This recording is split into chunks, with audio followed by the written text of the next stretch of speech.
Kasih karunia dan damai sejahtera dari Allah Bapa dan dari anaknya Yesus Kristus menyertai kamu sekalian. Amin. Shalom, selamat pagi bagi kita semua. Kiranya kita semua dalam keadaan sehat dan sukacita. Mari kita mendengarkan firman Tuhan yang menjadi renungan harian pada hari ini, Kamis 25 Juni 2026, sesuai dengan Almanak HKBP yang tertulis di Nahum 1 ayat 15. Lihatlah, di atas gunung-gunung berjalan orang yang membawa berita, yang mengabarkan berita damai sejahtera. Rayakanlah hari rayamu, hai Yehuda, bayarlah nazarmu, sebab tidak akan datang lagi orang dursila menyerang engkau. Ia telah dilenyapkan sama sekali. Demikianlah pembacaan firman Tuhan. Saudara-saudari terkasih, kitab Nahum berisi nubuatan tentang penghukuman Tuhan atas Niniwe, bangsa yang jahat dan yang menindas. Namun di tengah berita penghukuman itu, Tuhan menyisipkan satu kabar yang penuh pengharapan bagi Yehuda. Tuhan berkata dalam Nahum 1 ayat 15, lihatlah, di atas gunung-gunung berjalan orang yang membawa berita, yang mengabarkan berita damai sejahtera.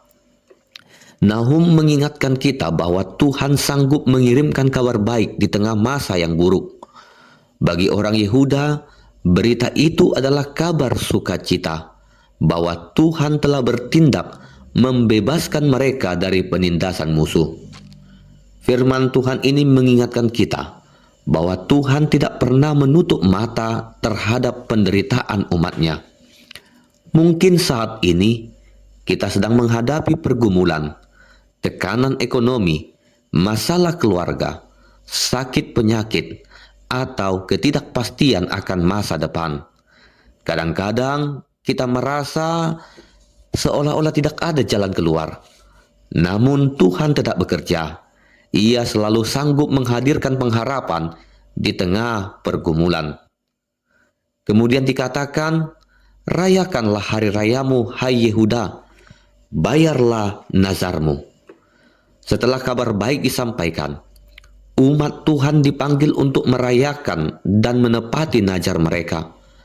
Artinya, ketika Tuhan memberi kelepasan, respon umat bukan hanya lega, tetapi juga menyembah Tuhan dengan sungguh-sungguh.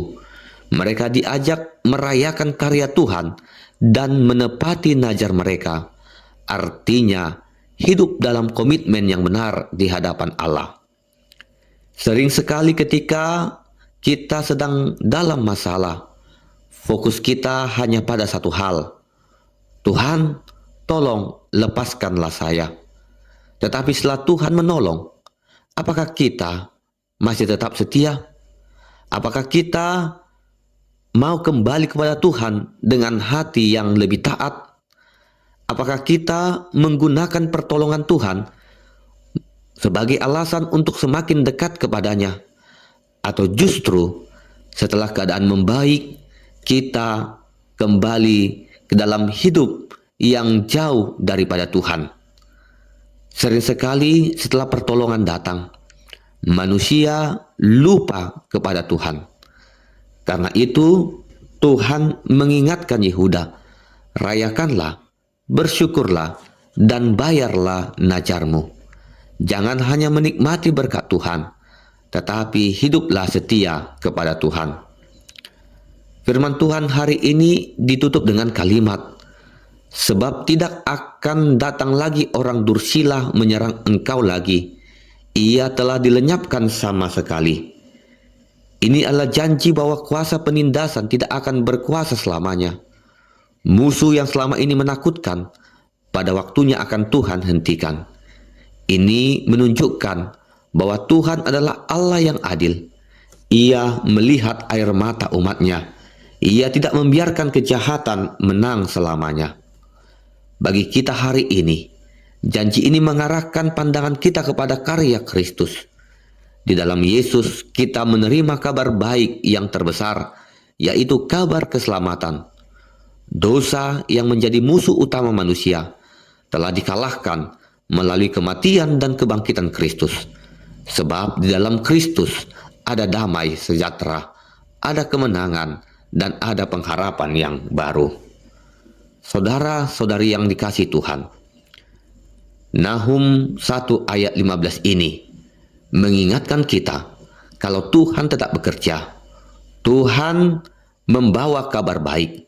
Tuhan sanggup memulihkan hidup yang hancur, menguatkan hati yang lelah, dan memberi damai sejahtera bagi jiwa yang gelisah. Kadang kita terlalu lama fokus pada besarnya masalah, sampai lupa besarnya Tuhan kita.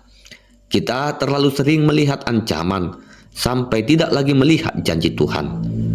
Renungan hari ini mengajak kita mengalihkan pandangan dari ketakutan kepada pembawa kabar baik itu, kepada Tuhan yang datang membawa damai dan kemenangan. Amin. Kita berdoa. Terima kasih Tuhan untuk firman-Mu yang telah kami dengar pada saat ini. Terima kasih karena di tengah keadaan yang sulit, Engkau tetap memberi kami kabar baik dan berita damai. Ajari kami untuk tetap berharap kepadamu, untuk tetap setia menantikan pertolongan-Mu, dan tidak dikuasai oleh ketakutan. Penuhi hati kami dengan damai sejahtera-Mu. Tolong kami juga supaya menjadi pembawa kabar baik bagi orang yang lain, melalui perkataan, sikap, dan cara hidup kami. Berkati dan lindungi kami di dalam aktivitas kami sepanjang hari ini. Di dalam nama anak-Mu, Tuhan Yesus Kristus, kami berdoa dan mengucap syukur. Anugerah Tuhan Yesus Kristus, kasih setia dari Allah Bapa, dan persekutuan dari Roh Kudus kiranya menyertai kamu sekalian. Amin.